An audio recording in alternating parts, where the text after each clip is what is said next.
Did you ever hear this while growing up? Just go to school, get good grades so you can get a secure and well-paid job. I bet that 95% of you have been raised to believe that this is the road to financial success. I know that I was. And this path might be the most suitable for some people, but definitely not for everyone. In Rich Dad's CASHFLOW Quadrant, Robert Kiyosaki explains that there are 4 different paths to become wealthy, but some of them are more efficient than others. Takeaway number 1, the CASHFLOW Quadrant.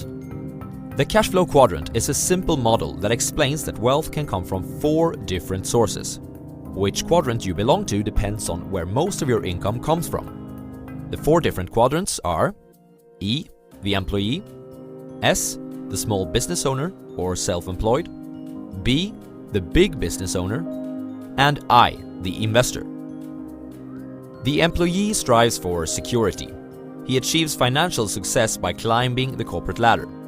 And you might find him say something like, "I'm looking for a secure job with nice colleagues and great benefits."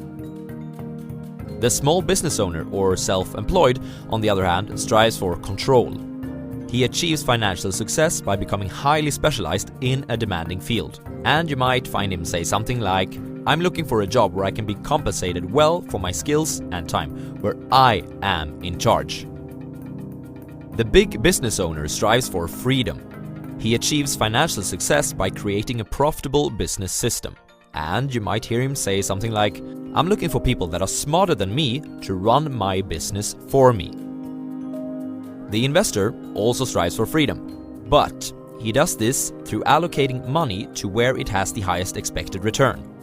You might hear him say something like, "I'm looking for a place where my money can work for me in the most profitable way possible." Takeaway number 2, OPT and OPM. The number 1 difference between the left side of the CASHFLOW Quadrant and the right side is OPT and OPM. OPT stands for other people's time and OPM for other people's money. A person from the B quadrant uses OPT and OPM when he is designing a business system where he can hire people from the E and S quadrants while using money from people of the I quadrant. Typically, he also invests a lot of his own time to kickstart the business, but in the long run, this is not essential, and becoming a more passive owner of the business is possible. A person from the I quadrant uses OPT to generate income from his money alone, and if he's skilled enough, he can typically apply other people's money as well as his own money to scale his investment profits.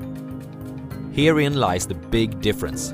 People from the E and S quadrants never get to use OPT or OPM. Therefore, the more successful they become in their quadrants, the more money they make, but at the same time, their workload increases. Takeaway number 3, the pros and cons of the quadrants. E, the employee. Pros: reduced financial uncertainty, paid vacation, health insurance and other benefits, and colleagues. Cons: success means more work and less free time. Your performance is often higher than your salary, if you are not a slacker, that is, and colleagues, especially bosses. S, the small business owner or self-employed. Pros: you are your own boss. You're paid according to performance. Cons: success means more work and less free time. And financial uncertainty. You might lose money on this. B, the big business owner. Pros: OPT and OPM. Financial freedom can be achieved very quickly. And a greater portion of your profits goes to you. In other words, you pay less tax. Cons: financial uncertainty. You might lose money. It requires a different set of skills than what school teaches. And you'll have to manage people. I, the investor. Pros: OPT and OPM. Financial freedom can be achieved quickly. A greater portion of your profits goes to you, in other words, less tax. And it can be passive. Cons: financial uncertainty. You might lose money. Takeaway number 4. Breaking the addiction, moving to the right side.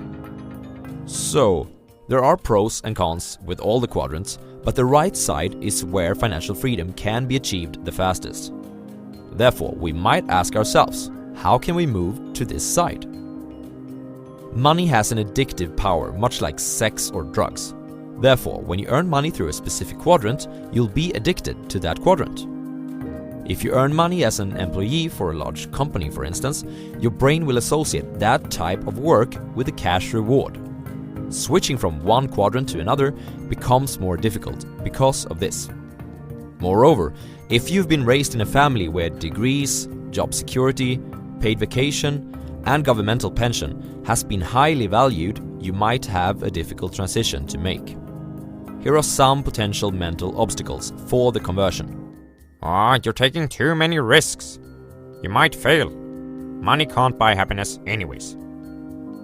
As if this wasn't enough, our educational system is built so that it rewards those who make the least number of mistakes and punishes those who make the most.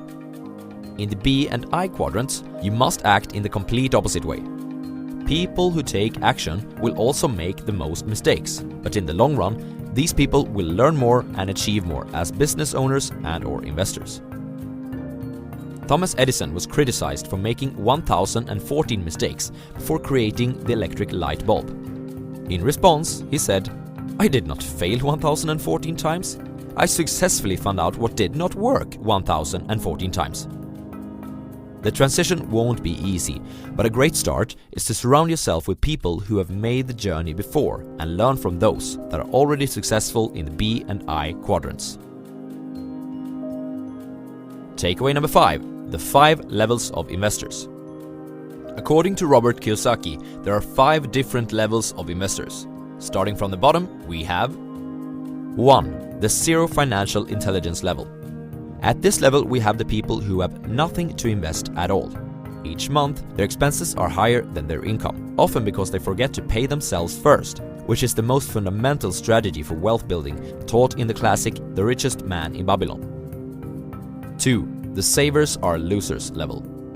Placing hard-earned money under a mattress or in a low-interest bank account will put you in the top 50% of people financially, but that doesn't mean that it's a solid personal finance plan.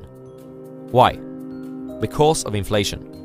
Between 1980 and 2017, the value of the Swedish crown was reduced by 69%, for instance. 3. The I'm too busy level. A lot of people are simply too busy with their careers, family, friends and vacations to dedicate time to investing. They therefore hand over their money to someone else to do it. The problem with this approach is that such a person will never learn how to invest. 4. The I'm a professional level. This is the do-it-yourself investor. He uses his own money and takes his own decisions. He is educating himself in the subject, but hasn't evolved to the last level yet. As you are watching this channel, I expect that you already are at this level, or higher, or that your intentions are to get here. 5. The capitalist level. This is an investor who comes from the B quadrant and has learned how to use the concepts from there in his investing. For example, he is not investing alone. He has advisors that help him gather information about the markets, and in that using OPT. Furthermore, he uses OPM as well as his own money. He has also learned how to use corporations to reduce taxation levels of his capital gains.